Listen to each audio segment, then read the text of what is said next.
Bonjour à toutes et à tous, j'espère que vous allez bien. On se retrouve pour le brief du dimanche 27 octobre, il est 8h38. Aujourd'hui, on va parler donc des news économiques, du ratio long and short, du funding, open interest, des liquidations. On regardera ce que font les wells en finissant par l'analyse technique de Bitcoin. Mais avant ça, on va regarder donc ce qui s'est passé hier. C'était plutôt intéressant quand même s'il ne s'est pas passé grand-chose, on a quand même des choses intéressantes qui se sont passées. On a donc une accumulation qui est en train de se faire sur Bitcoin. Donc sans avoir regardé les liquidations, on sait très bien qu'il y a des liquidations qui sont en train de s'accumuler ici. On avait un pic de liquidation à venir chercher juste au-dessus, on l'a pris. Maintenant, je pense qu'il y a des chances que dimanche soir, on ait donc ce soir, on ait une mèche au moins dans l'order block que nous avons ici. Donc celui-ci, on peut l'enlever parce qu'il a déjà fait son boulot, mais à mon avis, voilà, on a un order block qui est juste là. Donc clairement, on peut venir mèche dedans. C'est pas, à mon avis, il y a de enfin, ce que je veux dire, c'est qu'il y a des chances qu'on mèche un peu au-dessus, étant donné qu'on a quand même un FVG à venir chercher juste au-dessus, entre les 68 228 et les 67 851 $. Mais ce que je pense, c'est qu'on va monter tranquillement pour derrière pouvoir redescendre complètement d'un seul coup autour des 62 900 cette semaine. Je pense que voilà, ce high, en tout cas, autour des 69 500 est safe, je le pense. Donc voilà, il y a des chances, à mon avis, qu'on vienne redump au moins, je pense, dans cette semaine. Donc attention quand même, et voilà, pour ceux qui veulent rentrer à nouveau, je pense qu'il va y avoir une autre entrée dans ce FVG autour. Ceux qui veulent pas être gourmands, vous pouvez rentrer dans l'OB autour des 67 670.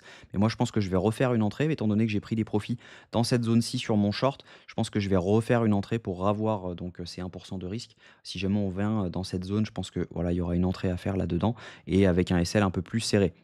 Donc voilà, au niveau des news économiques, attendez-vous à avoir des gros mouvements cette semaine. On va avoir donc mardi dans la nuit, on va avoir les résultats de Google. On va également avoir Microsoft et Meta mercredi. Et on aura également Apple jeudi et Amazon jeudi. Donc attendez-vous à avoir quand même énormément de mouvements parce que c'est pas le tout, c'est pas le tout. On a quand même des news économiques assez conséquentes cette semaine. Si jamais on regarde, hein, on a donc tout simplement, tac tac, je vais remettre un filtre parce que là on a toutes les news et ça ne nous intéresse pas. Au niveau du filtre, voilà, on a donc en news importante, on va avoir mercredi donc le PIB trimestriel des États-Unis. On aura également le PCE Core jeudi à 14h30 qui a un impact direct sur l'inflation et par conséquent sur le consensus de la prochaine réunion FOMC. Et on aura le taux de chômage vendredi à 14h30. Donc c'est vraiment cette semaine, c'est grosse news sur grosse news.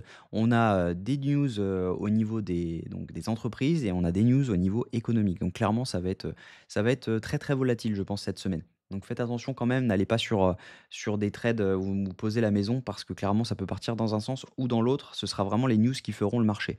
Au niveau du ratio long and short, si jamais on regarde, on est quasiment à 50-50, hein. On a une petite augmentation du nombre de longues sur les dernières 24 heures, même si jamais on a un ratio de short plus élevé, on a une augmentation de longues et les funding open interest sont là pour en attester, hein, on le voit clairement. On a donc une petite hausse de l'open interest, mais avec une vraie hausse des funding, donc ça veut dire que on a presque autant de shorts qui se ferment que de longues qui s'ouvrent et on a un peu plus de longues quand même qui s'ouvrent, donc plutôt intéressant. On avait également du long qui s'était ouvert juste ici. On voit l'open interest monter avec des funding monter juste ici. Donc tout là, en gros, c'est que du long qui s'est ouvert. Donc plutôt intéressant parce que ça veut dire que bah, la théorie de ces liquidations qui sont juste en dessous est bonne. Si jamais on se met sur 24 heures, je pense que les liquidations sont vraiment à la baisse. Mais voilà, on a un cluster à venir chercher autour de la zone dont je vous parlais. Mais voilà, on a un cluster à venir chercher autour des 66 200 $. Si jamais on se met sur 48 heures, on a des liquidations donc à venir chercher sous cette zone. Mais voilà, on a un cluster qui peut continuer jusqu'aux 67 900 $. Donc clairement, faites attention quand même parce que voilà, la mèche, à mon avis, va être faite. Mais voilà, il y aura, à mon avis, une entrée de short à prendre. Si jamais on regarde donc sur iBlock Terminal, on a un bug aujourd'hui, hein. On a clairement des wells qui vendent ce mouvement. Donc soit c'est un bug, soit c'est parce que tout est à zéro quasiment. Mais voilà, soit c'est un bug, soit c'est des wells qui vendent, des micro wells qui achètent et des retails qui achètent. Je pense que c'est plutôt un bug parce que tout est à zéro quasiment, donc à voir. Donc techniquement, ce que je pense, c'est que voilà, à mon avis, on peut avoir une deuxième entrée de short. Donc dans cette zone-ci, si jamais on prend, donc là on a l'order block. Je pense pas qu'il fasse le taf, mais voilà, à voir parce qu'on a vraiment un FVG à venir prendre juste au-dessus. Donc ce que je pense, c'est que voilà, dans ce FVG, on a une zone de short à prendre. Je vais zoomer un petit peu. Il y a des chances, à mon avis, de venir chercher cette zone-ci qui est un FVG. Donc si jamais je me mets là, On a cette zone-ci, donc autour des 68 000 $ à mon avis, il y a une zone, de short à prendre. Moi, je suis toujours dans mon short pour rappel, hein, on est clairement là-dedans. J'ai pris 25 lorsqu'on était juste ici et j'ai repris 25 lorsqu'on était juste ici. Donc pour le moment, voilà, j'ai, 1,5 R de validé et logiquement, normalement, si jamais on peut revenir dans cette zone, je rouvrirai ma position, donc pour 1 de risque. Et derrière, on pourra tout simplement viser la zone des 62 900 $ parce que clairement, on est en train d'accumuler là-dedans. On accumule juste ici. Donc, à mon avis, voilà, ça va faire une mèche à la hausse. Et ensuite, ciao, bonsoir.